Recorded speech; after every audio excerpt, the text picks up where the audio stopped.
ফাতিমা রাদিয়াল্লাহু তাআলা আনহা বিশ্বনবীর কলিজার টুকরা চাচাতো ভাই আলীর সাথে বিয়ে হলো। আলী যখন প্রস্তাব দিল ফাতেমার কাছে যে বলে, ও ফাতেমা রাজি আছো কিনা? চুপচাপ, কথা কয় না। বিশ্বনবী বুঝলেন রাজি, দুইজনকে বিয়ে পড়িয়ে দিলেন। বিয়ে পড়িয়ে দুইজনকে দাঁড় করিয়ে দিয়ে বিশ্বনবী ওযু করলেন। ওযু করার পরে সামান্য কিছু ওযুর পানি ছিল, আলীর মাথার মধ্যে ছিটিয়ে দিলেন, বরকতের পানি। সুবহানাল্লাহ কইবেন না? সুবহানাল্লাহ। ওযু করে সাইয়েদনা আলীর মাথার মধ্যে ছিটিয়ে দিলেন আর দোয়া করে দিলেন, বারাকাল্লাহু লাকুমা ওয়া বারাকা আলাইকুমা ওয়া জামাআ বাইনাকুমা ফি খাইর। আল্লাহ তোমাদের দুইজনকে বরকত দিয়ে দাম্পত্য জীবন শুরু করার তৌফিক দান করুক। আবার দোয়া করলেন, আল্লাহুম্মা বারিক লাহুমা ফি বিনাইহিমা, ওদের সম্পর্কে বরকত দেন।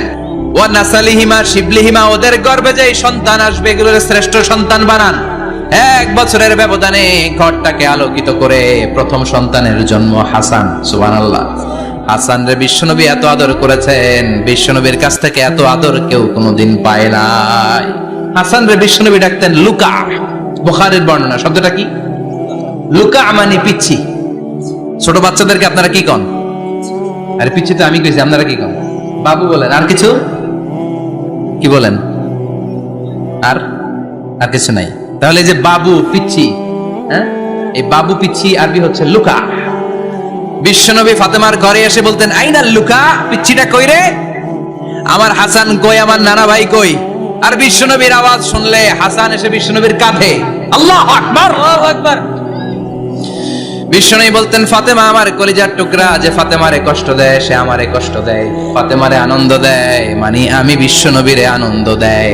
এই ফাতেমা সব সময় পর্দায় থাকতেন, দিনের বেলা বেরোতেন না, সারা দিনে টয়লেট করতেন একবার, সেটাও করতেন রাত্রে, যাতে দিনের বেলা কেউ তারে না দেখে। কি ব্যালেন্স লাইফ, কি ব্যালেন্স লাইফ! রাতে একবার টয়লেটে যাওয়া মানে কি সারাদিন খাওয়া দাওয়া এরকম ব্যালেন্স করে করতেন। কেউ দেখতে পারে না ওনারে কেমন ছিল, কেউই জানতো না। এমন ভাবে চলাফেরা করতো, কোনো পুরুষদের সামনে দিয়ে কখনো যেতেন না। এজন্য ইন্তেকালের আগে আলীকে বললেন, আলী, বিশ্বনবীর ওসিয়ত অনুযায়ী কিছুদিন পরে আমি আমার বাবার সাথে সাক্ষাৎ করব। ইন্তেকালের সময় বেশি লোক আমার জানাজাতে আসার দরকার নাই, নিজেরা দোয়া করে দিলে চলবে। আর আমার জানাজার খাটিয়ার উপর দিয়ে বিশাল একটা বোরকা দিয়ে দিও।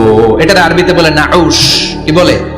এই প্রথম কোন নারী তার খাটিয়ার উপরে নাউশ ব্যবহার করেছে, জন্য এটাকে বলে সুন্নাতু ফাতিমা, ফাতেমার সুন্নাত।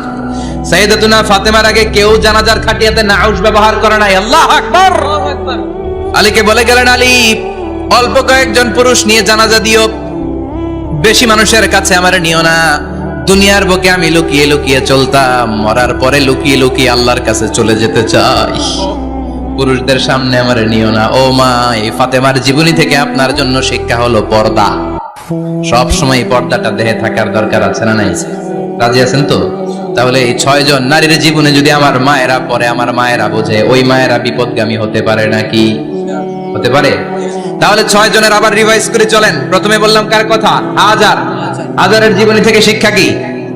আল্লাহর উপর তাওয়াক্কুল। 2 নম্বরে বললাম কার কথা? আসিয়ার কথা। আসিয়ার জীবনী থেকে শিক্ষা হলো ইমানের পথে অবিচল থাকতে হবে, ঠিক কিনা? তারপরে মারিয়ামের জীবনী থেকে শিক্ষা হলো সব সময় ইবাদতে মশগুল। খাদিজার জীবনী থেকে শিক্ষা হলো প্রতিভক্তি, স্বামীর প্রতি আনুগত্য। মা আয়েশার জীবনী থেকে শিক্ষা হলো জ্ঞান অর্জন করতে হবে কার খুশির জন্য। আর ফাতিমার জীবনী থেকে শিক্ষা হলো সব সময় পর্দা গায়ের মধ্যে থাকার দরকার আছে না নাই? মানতে রাজি আছেন? এই 6 জনের জীবনী গ্রন্থ কিনা যাবে না? কিনতে রাজি আছেন তো?